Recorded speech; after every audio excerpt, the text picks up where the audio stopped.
On commence par les caractéristiques techniques de ce Honor 6C. Il intègre un écran HD de 5 pouces, un Snapdragon 435, 3 Go de RAM, 32 Go avec la possibilité d'étendre via micro SD, un appareil photo arrière de 13 mégapixels et 5 mégapixels à l'avant et une batterie de 3020 mAh. Et tout ça pour 229 €, ce qui est très compétitif, notamment par rapport au Samsung Galaxy A3 qui affiche un prix de 300 €. Niveau design, on retrouve sur le bas de l'appareil le port micro USB et la grille de haut-parleurs. Sur la tranche gauche, le tiroir SIM avec la possibilité de mettre soit deux cartes SIM, soit une carte SIM et une micro SD. Sur le haut de l'appareil, le port jack qui est de plus en plus rare aujourd'hui et un micro. Sur la tranche droite du Honor 6C, on retrouve les boutons volume et le bouton power que je trouve un peu trop fin. Sur l'arrière, on retrouve le capteur d'empreinte digitale, l'appareil photo principal et le flash LED. Sur l'avant de l'appareil, en haut, on retrouve la grille de haut-parleurs pour les communications et l'appareil photo à selfie. À l'avant, toujours sur le bas de l'appareil, on retrouve la marque Honor et puis surtout les boutons logiciels puisqu'il n'y a pas de bouton physique ou de bouton tactile.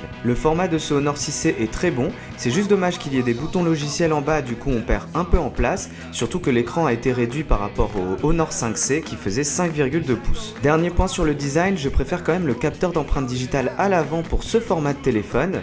Il a été placé à l'arrière, je trouve ça moins pratique du coup. Heureusement, les capteurs d'empreinte digitale Honor sont toujours aussi efficaces. Niveau écran, cet Honor 6C est équipé d'un 5 pouces HD LCD. L'écran est très correct, mais sans être exceptionnel, on est loin du niveau de ce que propose Samsung sur ses A3 et A5, mais en même temps ce Honor 6C est moins cher que ces deux téléphones. Niveau son, je vous laisse écouter, mais c'est pas du tout le fort de Honor.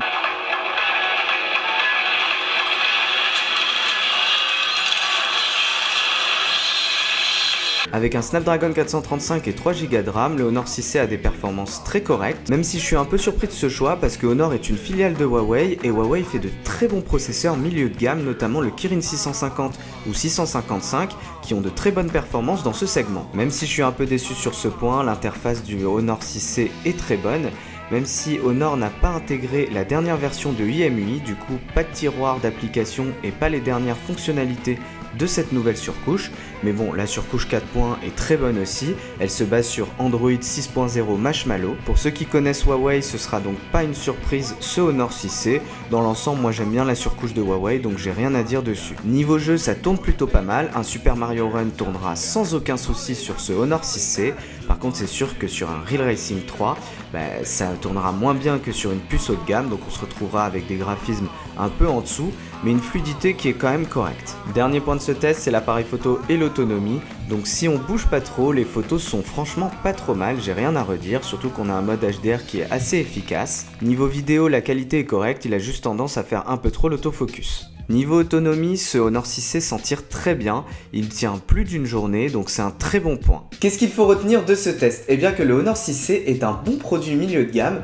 proposé à un tarif compétitif, notamment quand on le compare au Galaxy A3 de Samsung. Il a un bon design, une bonne autonomie, il a un appareil photo et un écran qui s'en sortent plutôt pas mal, mais surtout il a 3 Go de RAM, ce qui est vraiment pas mal et très confortable. Le test du Honor 6C c'est terminé, merci Tister pour ce challenge. Si vous avez aimé ma vidéo, n'oubliez pas de mettre un pouce vers le haut qui se trouve juste en bas de la vidéo, sinon faites-le moi savoir dans les commentaires, et n'oubliez pas, si vous avez aimé cette vidéo, d'aller voir ma chaîne YouTube TechNesh. J'espère vous revoir dans d'autres vidéos de test en partenariat avec Tister, mais d'ici là je vous dis à bientôt.